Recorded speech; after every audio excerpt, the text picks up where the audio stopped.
Welcome to the Lift Your Story podcast with guest Wayne Mullins, founder and CEO of Ugly Mug Marketing. Hi, everyone. I'm Lorianne. I am that gal from Milton, Ontario, Canada, and I'm with...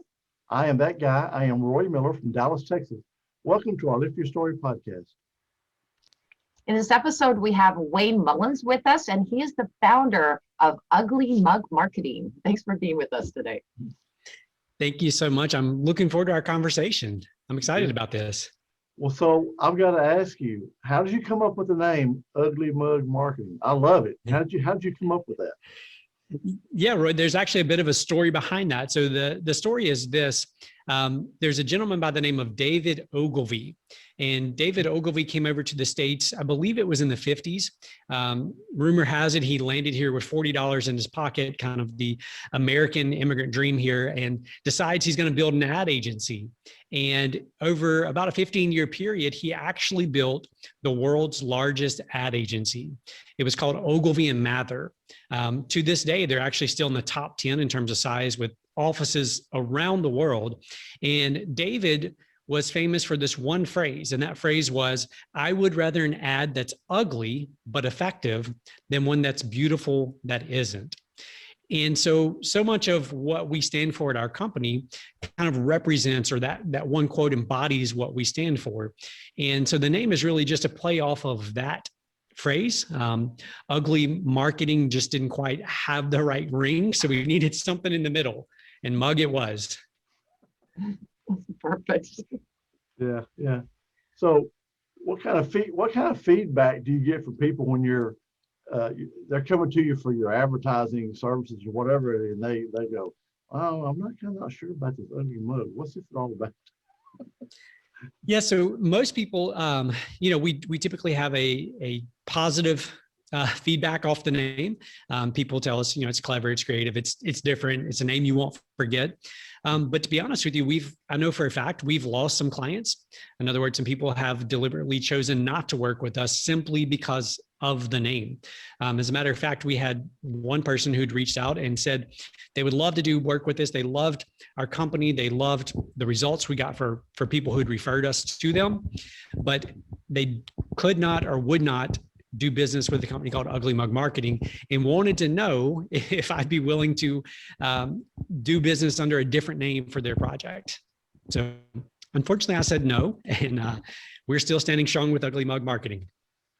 Well, I guess their perception is, we're this X company, we're very professional, but we don't think you are. That's kind of what it sounds like. Yeah, absolutely. There is a little bit of, I don't know if you call it rebelliousness in the name. There's a little bit of, in your faceness, I guess. I don't know if that's a word. I just made that up, but with the name. But again, for us, it represents an underlying core value, which is we want to produce results for our clients. We don't want to get wrapped up in the pursuit of awards. So for those not familiar with the marketing advertising industry, awards are a huge motivating factor. So graphic designers, web designers, videographers, photographers, winning various awards is something that is kind of ingrained and inbred all the way up through their training, through schooling, to pursue these things, because it's, in some aspects, it's a stamp of approval. It's a stamp of,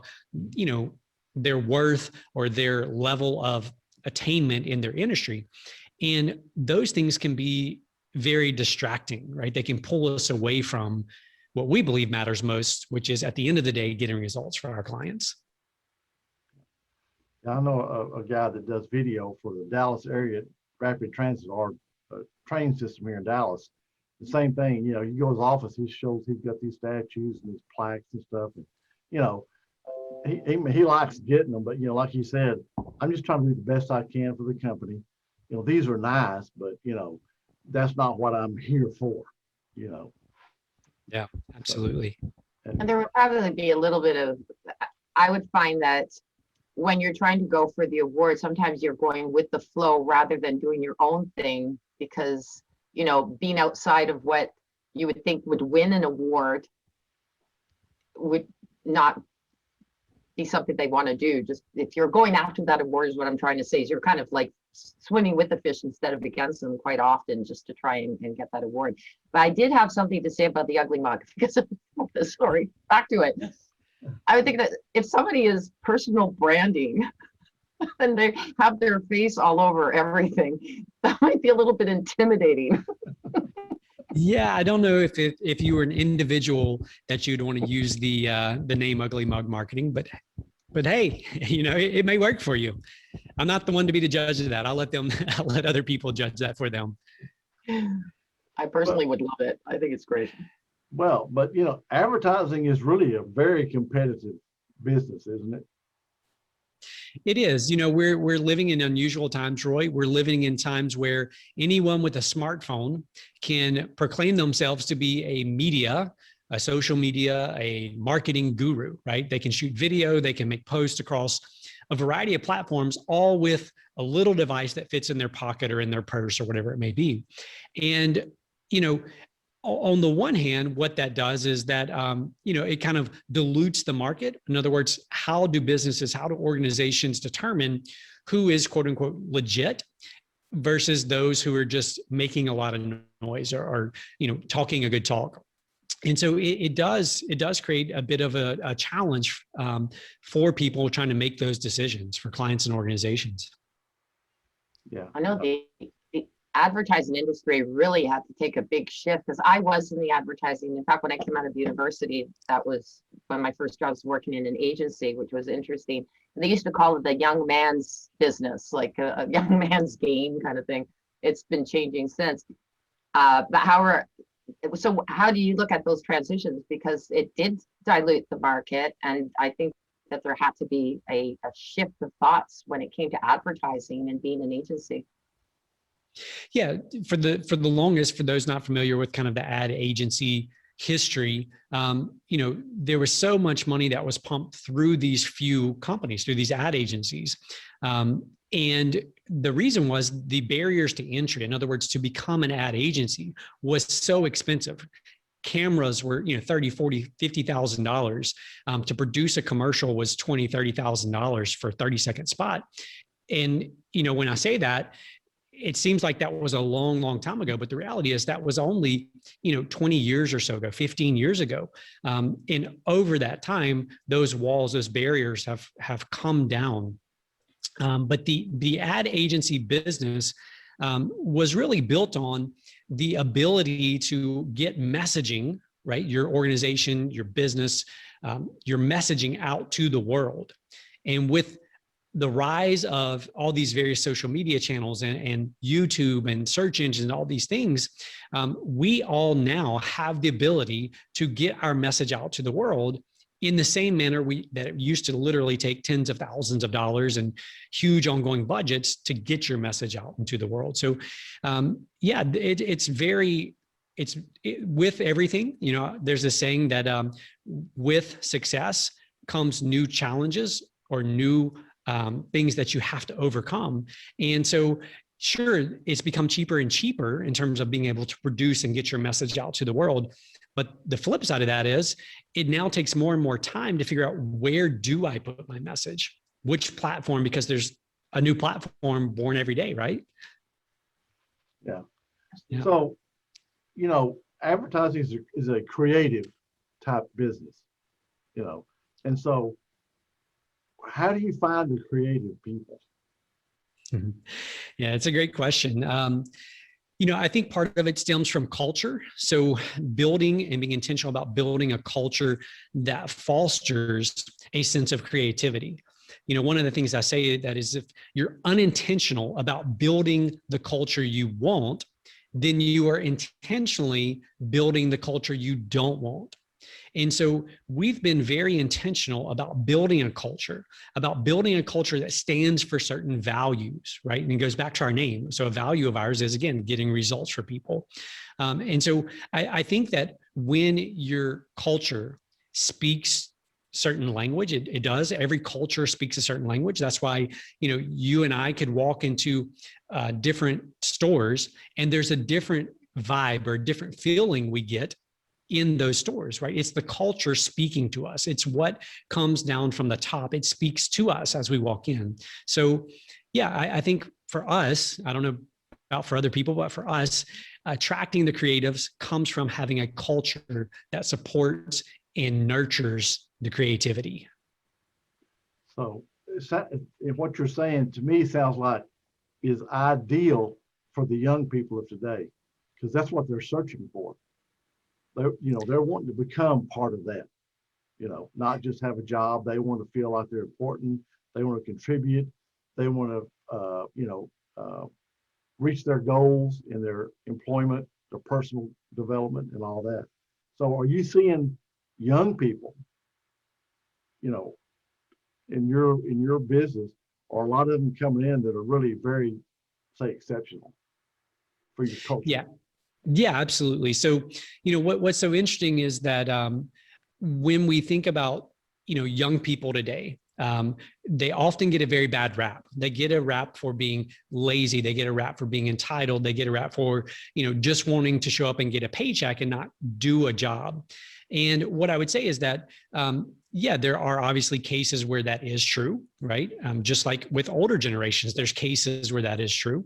But what I would say is that when you focus on building a culture around high performance and around self-accountability, that it doesn't matter age. So it doesn't matter if they're, I don't even know, the gens, Gen X, Gen Y, millennials, whatever it may be, baby boomers, it doesn't matter. People want to know that the work that they're doing is making a difference, and making a difference, not just for the company, but for the people that we're working with and that we're working for. And so for us, we've been very, very intentional about building a culture that focuses on self-accountability, peer-to-peer accountability, as well as focuses on results. And I would go as far as saying that our team, our people, are our competitive advantage, right? Our team is what differentiates us. It's what sets us apart from all the other organizations, all the other companies out there. Yeah. And you mentioned teams, so I'm assuming your group, they may be different sets of teams, I don't know, but I would think that in your business, that team concept is very important. Yeah, absolutely. Absolutely. So, Roy, just to give you an idea of some of the things that we do to be intentional about building a great culture and building the team is, every single week, every single Monday from 1:45 p.m. to 3 p.m., we have a team meeting. And during that team meeting, there's a very set structure that we go through. And again, if you think about kind of the general stereotypes that go against or that are negative towards the younger generations, it's often that they hate structure. They hate being held accountable. And our structure is very rigid. So what we go through is very rigid. And one of the things that happens every single Monday is each person puts up on a big screen television their goals and then their commitments for the previous week and the current week. Those commitments are then highlighted either green, orange, or red. So green means I did it. I accomplished what I said I was going to do. Orange would be I only did a portion of it. And then red means I didn't do it. So imagine, you're sitting around a room, you've got people on Zoom, and on the big screen in front of everyone to see is whether or not you did what you said you were going to do. Right.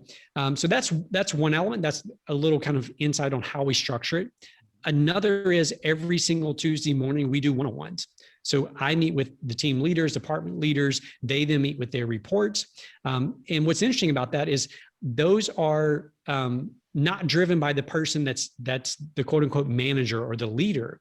Those meetings and the agendas is actually set by and driven by the people who are attending those. So it gives them a platform, it gives them a chance to address issues, address concerns, to bring up what's important to them. And then the last thing I'll throw out, and there's lots of other nuances off this, is we do a quarterly team meeting, which is usually, it's better than a half day now in length. And it's where we present our goals for the next quarter. Here's what I'm committing to do in the next quarter. And, it's all of those little things, the things that all, when you name them out and you list them out, often seem like they're kind of counterculture. They're not fun. It's those things that create this environment and this culture of thriving, right? Of success and results orientation. Yeah. sense. Oh, Roy, you'll like that. Roy likes structure. That's what his whole yeah, thing is, yeah, structure. organization plans. Yeah, I'm a plan guy. You know, I'm just checklist. I'm one of those guys. Yeah. You know, but and like having that stuff up for everybody to see. You know, that's some serious accountability there. You know, you know. 'Cause I've worked in places where in a meeting like that, and they're going around the table and, well, what about this? Where you at on this? Where you at on this? Did you do this? So yeah. And not in a good way. Yeah, those weren't in good positive ways. Yeah, what's so interesting though, Roy, is that, when we do that, the atmosphere in the environment is actually, I would call it a positive one, right? Now, if you show up and you're not hitting your commitments, it's going to feel very negative for you because you are going to have to basically, quote unquote, stand up in front of everybody, although, everybody's sitting down, and you're going to have to say, hey, I didn't hit my commitments. And what we look for then, we look for patterns, right? No one wants to be the person that lets the team down. No one wants to be the person that says week after week, I'm going to do these things, and then I don't do those things. I have a fundamental belief that people want to show up and do a good job. They want to come to work, they want to contribute, and they want to do a good job. I've never met anyone, I'm not saying these people don't exist, but I've never met anyone who wakes up in the morning and says, I'm going to go to work today and screw things up on purpose, right? I'm going to go to work today and not give my best effort, right? We, as leaders, as entrepreneurs, it's our responsibility to build those cultures and those environments for people to thrive. Yeah. I mean, everyone. I actually did, sorry, I was going to say really sad. I actually did know somebody that was one of those that came into work just to just make it harder. Yeah. And what's sad about that, Lorianne, is that, oftentimes the culture that you were in allowed that person to stay. And what happens is that culture and allowing that person to say doesn't serve the organization, nor does it serve the person, right? Because if they're miserable there, if they hate being there, if they don't want to be there, then they probably need to leave and go find something else that's more in line with who they are, what they believe in, and what their passions are. So for me, I'll tell you a story. Way back in the early days of the company, our first full-time employee, he was with us for about 1.5 years. And over time, what I came to realize was that he was in the wrong role. But our company was so small, we really only had one other role besides the role that I was in. And so what I realized was he had to go. I had to let him go. And we'd become friends. We were in the early days of the company. There was lots of struggle. There was lots of late nights. There was all these things. We'd become personal friends. And I had to make the decision to let him go. And to this day, it's now 10 years later, we are still friends. We still go to lunch occasionally. And for both of us, that very difficult decision, that very difficult tiny period, in hindsight, was actually a blessing for both of us, right? It enabled me to find somebody else who was a better fit for that specific role. And it put him in a career path that otherwise he probably would have never gone into. And so when we're in the midst of those things, I love to use the analogy of the difference between a windshield and a rearview mirror, right? The windshield is usually full of bugs and debris, and it's dirty. And that's like where we're going today. Everything looks blurry. It's dirty. We can't make good decisions. But in hindsight, that rearview mirror is always clear, right? The rearview mirror doesn't get dirty because it's inside the car, it's protected. And so things are often much clearer in the rearview mirror. And so I think it's important as we face those difficult decisions and as we face difficult challenges in business and in life, that we remember that often the bugs and the smudges and the smears all over the windshield are blurring the reality. They're blurring what's taking place in front of us. And that if we indeed look for it, I believe that we can almost always find a blessing or find something beautiful, even in the midst of the dirty, the ugly, the uncomfortable things that we have to deal with. It's hard when you become friends with somebody business, I mean, you just have to separate business and friendship, and, I'm glad it worked out for both of you guys, because I've seen situations where it didn't, Yeah. Yeah. And it's hard for some people to pull the trigger to make that decision to let someone go, although they know they need to. Mm. And that's a lot what happened with that one gentleman I was talking about is, and he wasn't there. He was just literally would show up. He was managing something and he would just disappear and go off and leave the employees to, not giving them breaks and so on, because he was just out there having leisure time. So it wasn't that he was hating his job. In fact, he was loving it because he was getting away with it. Why was he getting away with it? Was because he was friends with the people who ran the business. But what he was doing is making his I wouldn't say his employees, but the people who worked for him miserable. So as much as he was having fun, all the other people weren't. Yeah. So, and eventually he did go, but that wasn't after several years of dissension and a lot of people leaving. Yeah. Yeah. And it's so sad because, again, that one person's, I just, I'm backtracking here, but I just heard a quote this week that basically said, a culture is not what you stand for, but it's what you tolerate. And so in that case, they were willing to tolerate someone who shows up and doesn't do anything. They were willing to tolerate all these things, maybe because it was personal family connections or whatever it may be. But the repercussions, the ripples that come out of that are immense. And as Roy was just saying, I think sometimes we over dramatize these conversations in our heads. In other words, having that conversation with my friend who I had to let go, it took me a long time to come to terms with the fact that I was going to have that conversation, right?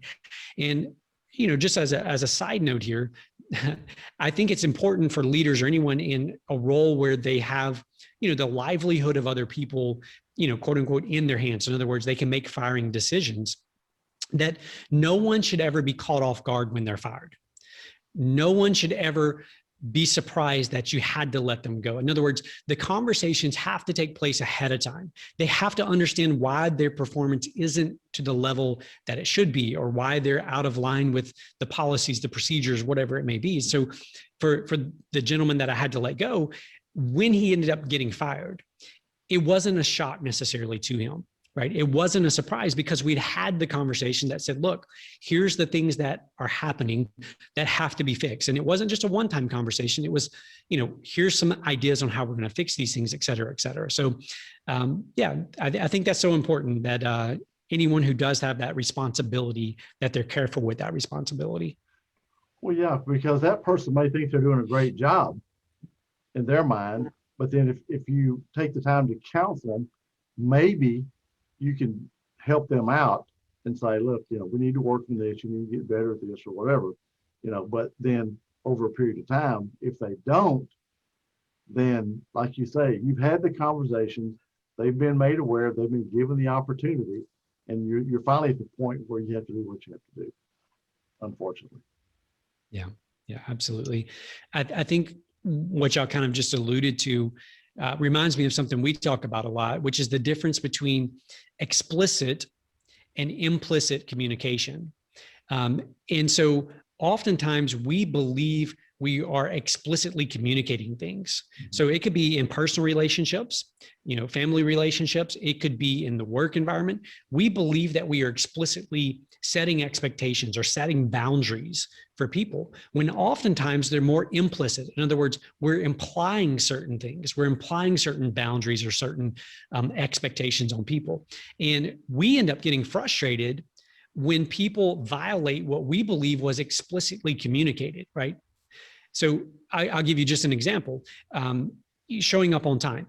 So showing up on time, if you expect people to be there at 8 o'clock and start working at 8 o'clock, but you never explicitly communicate it, in other words, it's not written somewhere, it's more just implied because most of your people show up at 8 o'clock. The new hire who comes in and doesn't know that, you think it's implied, right? Or you think it's explicitly communicated, when in reality, it's just been implied. And so then you're constantly frustrated by the fact that they're showing up late. And you're assuming that they know, but the reality is you're expecting them to just pick up on what's been, implicitly communicated instead of explicitly communicated. I learned that early in my career when I went into supervision. I would tell somebody something and then they would do something totally different. And I'm going like, I told you, no, you said so-and-so. So I learned once you tell them, or what I had to do is I'd tell them the task and then I'd say, what are you going to do? Well, no, that's not what I said. Let's start over, because, I'm thinking you understand what I'm telling you, but, I'm saying, but you're not hearing, and so that was a little struggle for me when I first started in the supervision, is making sure what I said is what they understood, or vice versa. Yeah. I always laugh at that too, because you're right. If you say, hey, we start at 8 o'clock, so people will show up at 8 o'clock, but then they go to the fridge to put their lunch there, and then they make their coffee, and then they do this, that, and the other thing. And then they start at about 10 after, quarter after. And then that's when you have to explain, if you're going to have to do all these things, then you have to be here at 7:45 because we start at 8. But that is so true, because they won't take that into account. Like, well, I'm here, Well, I was in the parking lot. Yeah, I stopped at the truck after to give me some coffee. But I was here 8 o'clock. Yeah.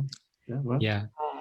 That leads me, just in that whole vein, because obviously I approach things through the lens in which I see them. So as the leader, as the manager of people in the company, I hear that, I see that, and I'm like, yeah, absolutely.